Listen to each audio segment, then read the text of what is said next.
Pemirsa, saat ini banyak pengusaha yang berusaha mencari keuntungan dengan cara berinvestasi di berbagai sektor. Salah satu bisnis atau usaha yang bisa dijadikan unggulan ke depan yakni membuka usaha bisnis di bidang pemanfaatan produk lokal seperti buah-buahan dan sayuran hasil pertanian.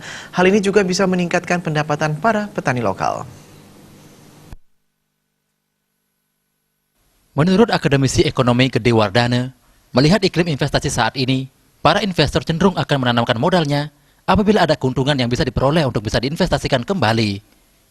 Salah satu investasi yang bisa dijadikan peluang bisnis ke depan adalah memanfaatkan produk lokal unggulan yang bisa dipasarkan sampai ke luar negeri, seperti buah-buahan dan sayuran, termasuk hasil dari sektor pertanian lainnya. Jangan sampai masyarakat tidak memanfaatkan produk lokal, karena dengan membeli hasil pertanian lokal, masyarakat turut meningkatkan pendapatan para petani sendiri.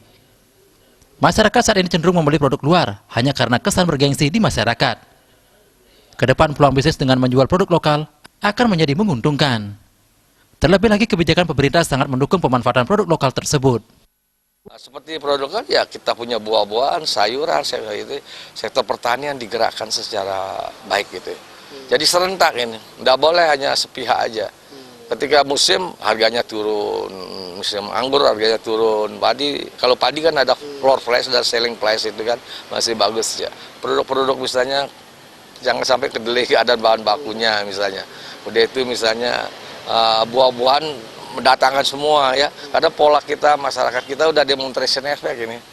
Ingin mau pakai produk-produk luar negeri lebih bergengsi dia dibandingkan produk lokal ya. Coba bayangkan kalau sembahyang kita lihat sehari-hari itu ya. Semua kalau tidak ada produk luar negeri ya buah-buahan itu ya ini tidak berasa serak. Padahal produk lokal itu harus digunakan semaksimal mungkin untuk bisa menjadi peluang bisnis ya yang ke depan. Ya tentu dalam konteks kita karena kan sandang, pangan, papan itu sebetulnya bisnis need ini harus dipenuhi.